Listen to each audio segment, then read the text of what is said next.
My name is Deng Mayom De Biör from Sudan. I speak our native language, Dinka. That's our community where I come from. I study law here at the university, the former University of Port Elizabeth. That is Nelson Mandela right now. As you know, Sudan had war for about 50 years now, from 1955 till 2005, when there was a peace deal that was signed in Nairobi. A lot has been happening, though with difficulties. You have people, who have only known, war the whole of their life. Now rebuilding their life again. Now people are building houses, small town expanding, trade activities are happening. I'm a veteran child soldier. I joined the military in 1987. That is the Sudan People Liberation Movement. I got my training in Ethiopia, very young at the time. I was like 9, 10. When I decided to join the army, I didn't know what liberation meant at the time. You see, I got excited about, carrying a gun or something like that, because there was some young boys that I could see, like holding guns, carrying guns, and I was like, I can also carry mine too. Beginning, that was just started in '83. I have them. My father is a colonel in the army.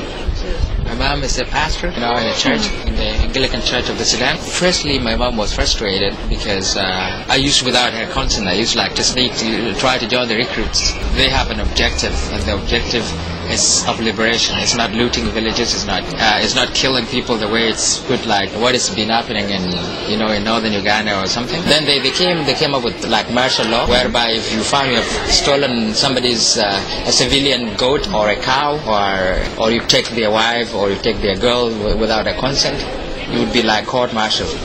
I was a member of the infantry. Those days, those children who were still very young, who were vulnerable, broke out in 1983. That was my class 1. And then there was war at the time.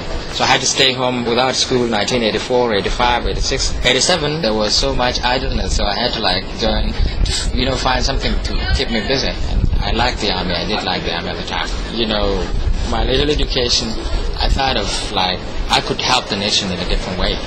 Be here if I were to be here, but I know Sudan needs me more than anything else, than anywhere. So once I finish, I would go back and try to help, transform a country that has known nothing but just, we want to help in the law reform. For some of us, some of our old people still think their laws of 1937 are still as valid as today, but law is dynamic. It changes every now with the needs of the generation. So I want to be part of that. God grants me help, I would, love to be part of that. Sometimes you feel homesick because they call you, we are, hanging out here, or we're doing this, and you really think you want to go home now, but you came for a mission, and you must complete that mission. Russia, China, why build military when people are dying of hunger, just hunger? That money, the money put into the military technology transfer, they say, would better be well spent on education, on clean water, on physical infrastructure, on health, and more importantly, agriculture. Because we want to build a hunger-free Sudan. I realized we had a cause, a just one, to fight for. And my own observation of the events, and seeing that the only ultimate way we could live very well is to make sure that there's peace and development. Because peace, the two words come together.